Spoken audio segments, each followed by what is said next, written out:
Bismillah, bagaimana pemikiran ekonomi cendekiawan Muslim Ibnu Taimiyah?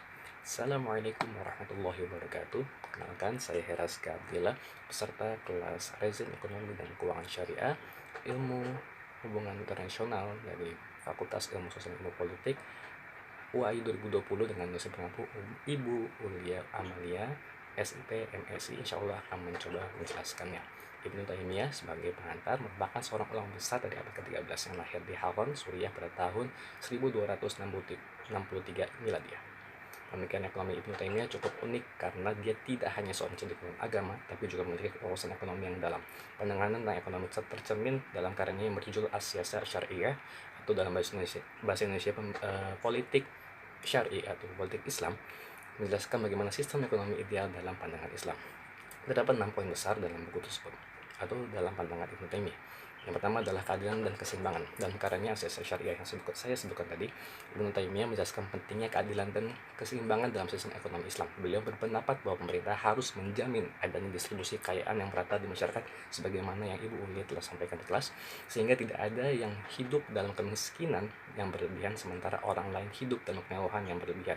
Tidak adanya kesenjangan sosial di masyarakat. Hal tersebut disebutkan dalam As-Siyasah Syariah yang diterjemahkan ke dalam bahasa Inggris oleh Dr. Muhammad Abdullah Ansori tahun 1990, dicetak oleh Islamic Book Trust. Lalu yang kedua dengan larangan riba, larangan yang jelas yang telah disebutkan juga di Al-Quran dan Al-Hadis. Dalam konteks ini Ibnu Taimiyah tegas menolak praktik riba dalam transaksi ekonomi. Menurutnya, riba bertentangan dengan prinsip ekonomi Islam yang mendorong keadilan dan menghindari eksploitasi. Pandangan ini konsisten dengan ajaran Islam tentang larangan riba dan pertumbuhan ekonomi yang berkelanjutan, disebutkan oleh Abdurrahman dan Muhammad Said dalam bukunya Ibnu Taimiyah Expounds on Islam, Selected Writings of Sheikh al-Islam Taqiyuddin Ibnu Taimiyah on Islamic Faith, Life and Society, cetakan 2016 oleh Fons Vitae.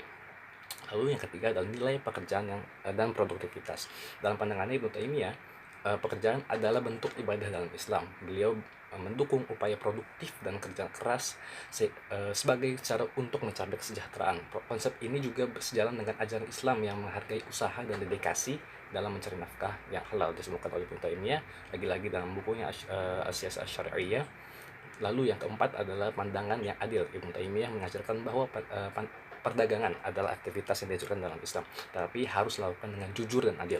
Beliau menekankan pentingnya transparansi dan kejujuran dalam berbisnis serta menghindari penipuan dan manipulasi harga. Dijelaskan oleh beliau dalam buku yang sama, As-Siyasah Syariah. Lalu yang kelima, dengan buku yang sama atau referensi yang sama, kepemilikan dan kepentingan bersama. Salah satu konsep unik Ibnu Taimiyah adalah mengenai kepemilikan sumber daya ekonomi dan alam secara bersama oleh masyarakat. Prinsip ini bertujuan untuk menjaga konsentrasi kekayaan pada kelompok tertentu dan memastikan kesejahteraan bersama sebagaimana disebutkan di poin pertama, adanya pemerataan. Lalu yang terakhir, yang keenam adalah kewirausahaan dan inovasi. Ibnu Taimiyah mendorong kewirausahaan dan inovasi sebagai cara untuk meningkatkan perekonomian dan menciptakan lapangan kerja. Pandangan ini menunjukkan bahwa beliau memahami pentingnya pengembangan ekonomi dan peran individu dalam mencapai tujuan tersebut, disebutkan oleh Welby Al-Halak dan bukunya The Impossible State, Islam, Politics and Modernity's Social Predicament, cetakan 2013 oleh Columbia University Press. Pemikiran ekonomi Ibnu Taimiyah adalah bagian penting dari warisan intelektual Islam. Konsep-konsep tentang keadilan, larangan riba, produktivitas, perdagangan yang adil, kepemilikan bersama, dan kewirausahaan dapat memberikan inspirasi bagi masyarakat Muslim maupun non-Muslim dalam membangun ekonomi yang berkelanjutan dan berkeadilan. Sekian dari saya, Heraska Abdillah, semoga bermanfaat. Wabillahi taufiq wal hidayah. Wassalamualaikum warahmatullahi wabarakatuh.